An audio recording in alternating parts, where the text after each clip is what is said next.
fight fans, we back again. Talking about the Errol Spence, Terrence Crawford showdown. Finally it's here. After all this time. And it's going to be a real good fight too, man. It's going to be a real good fight.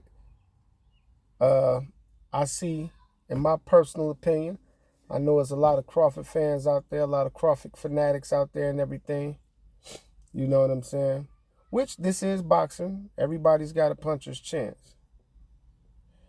But let's do some fact checks real quick, and let's do some things that the average fan might not know or might have known, or, you know.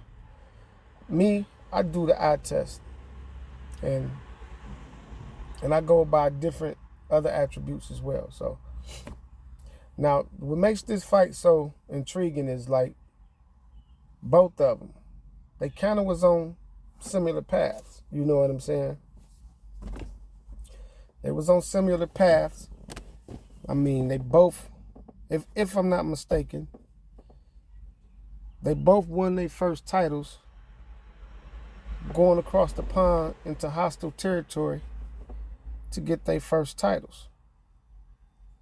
I think Crawford went across the pond to fight Ricky Burns, and Spence went across the pond to snatch the belt from Kell Brook. Now it's finally happened. They meeting at welterweight. Now, the interesting thing in this fight, stylistically, is all going to be dependent upon chin. Now, Errol Spence have proven his chin time and time and time again. He can get in there and bang with you. He can get in there and do all that. You know what I'm saying?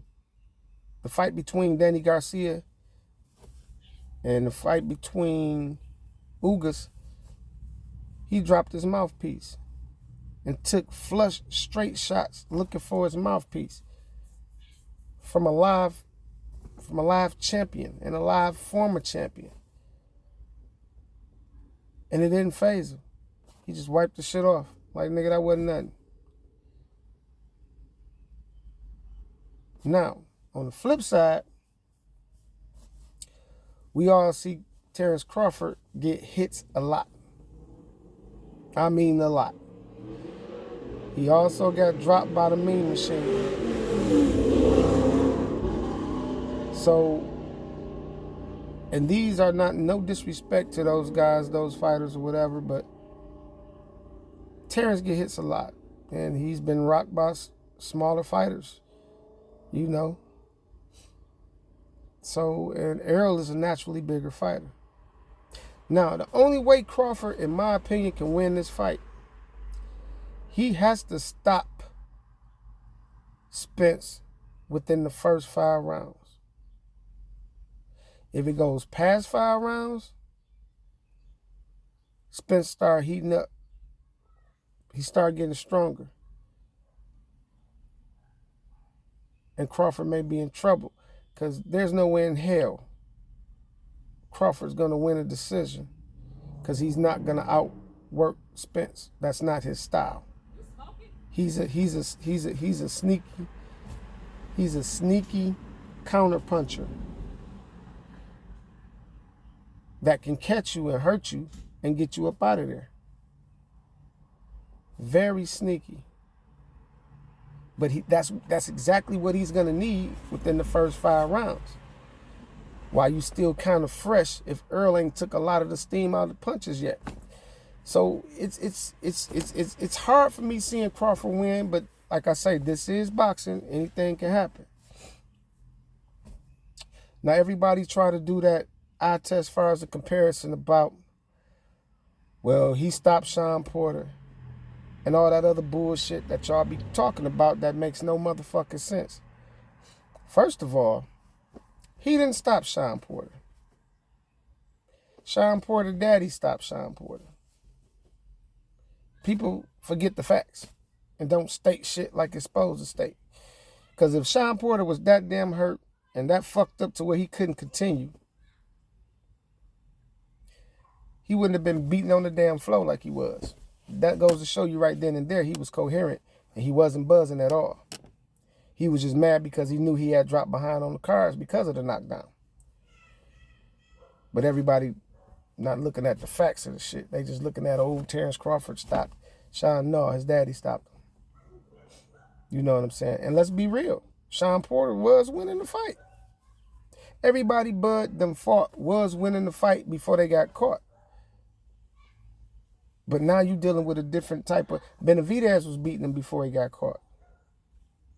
Kell Brook was winning before he got caught. So it's like... Crawford cannot afford to get behind fighting a guy like Spence that don't get up off the gas. And even David Avanesian, he fought him, was coming forward, touching him up. And this is the whole point I'm trying to make to you guys. Terrence Crawford take too many punches. But taking that shit from Spence that early on, and he's never going to stop, it could cause him to get seriously hurt. Now, the thing about it is this too as well. Everybody know Bud, once he get hits, he like to bang. Earl gonna draw him into a scrap. He's gonna catch him with something good, and he gonna want immediate get back. And that might be his downfall. Again, because he gets hit too much. Sometimes when a fighter get rocked, all the strategy and everything goes out the window. Everything goes out the window. So, this is the comparison that everybody's making. They talking like, shit is getting hot in here. They talking the same shit like Manny Pacquiao and Floyd. Floyd fought these fighters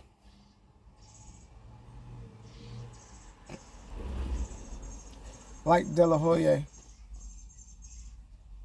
You know what I'm saying? Ricky Hatton. Miguel Cotto.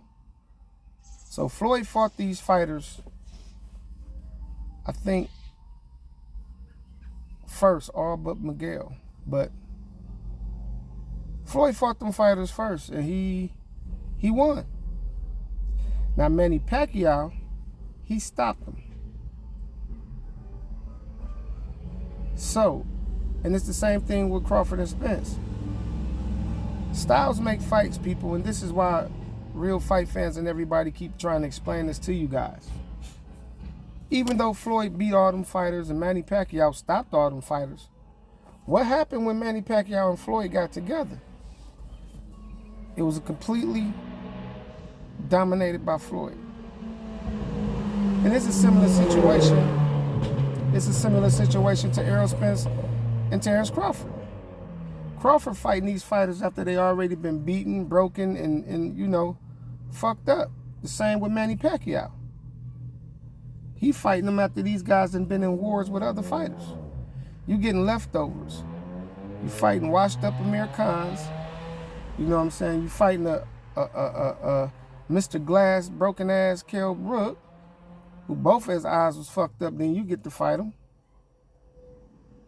Then you fighting, you know what I'm saying? You fighting Miguel Cotto after he been weight drained. So it's the same scenario with Pacquiao and Mayweather, but styles make fights, and that's why they say styles make fights. So you can't go by what another fighter did to another fighter, because when Earl fought him, they was either champion or former champions or whatever the case may be. Crawford fighting him on the back end after trying to come back. You know, I'm just telling y'all the facts, man. Like I say, raw and real, that's what we gonna keep it. Raw and real. I'm just trying to educate you guys on how that eye test don't always work out when you look at that triangle theory. You know, this fighter beat him, because if that was the case, shit. Frazier beat Ali. Then Foreman stopped Frazier. Then Ali stopped Foreman. So that's a perfect example. You can't go by that. You can't go by that shit. But it's going to be a good ass fight all in all. But Crawford has to stop him in order to win. He's not going to win a decision. His style is not like that. His punch output is not like Earl's. You know what I'm saying? And Earl is determined. I just saw a video where Earl said he had to pay this motherfucker some money just to make the fight happen. And I still go back to my old videos when I was saying he don't really want the fight. Why a motherfucker have to pay you more money to fight you, and you was in negotiations and hopped out of negotiations and hopped right into the ring with another motherfucker? But you claim you want to be undisputed in 2 weight classes so bad. But then you want to see transcripts and shit. You want to see all this. You ain't did it in 39 fights, bro. This for all the marbles. You shouldn't want to see nothing but the motherfucking ring at this point. You was given 110 excuses why the fight can't happen. But the other 39 was easy to make. And this is the last one for all the marbles. So people, look at what these fighters say. Look at what comes out of their mouth. Look at their actions. Earl stayed true to his guns. He didn't fight nobody else. Because he didn't want to prolong this fight. He paid money to get Terrence Crawford to fight. You know what I'm saying? So, come on, man. You can see who really wanted to fight and who didn't. But we should see this banger.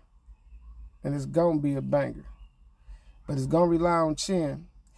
And if it get into a dog fight, I don't see Crawford coming out of this on top. Because that's Errol's style, going toe-to-toe, back-to-back. Crawford never been in there with a fighter like Errol. And if he try that switch hitting shit, I think that southpaw stance is going to nullify that shit. And you got to remember that Crawford's not as defensively responsible in the other stance as he is. He get caught with a lot of shit. So these are some of the things I want y'all to pay attention to. Fight night, let's get it. See y'all July 29th. It's going down. And remember, I told you so. Errol Spence. Late stoppage or majority decision. Peace.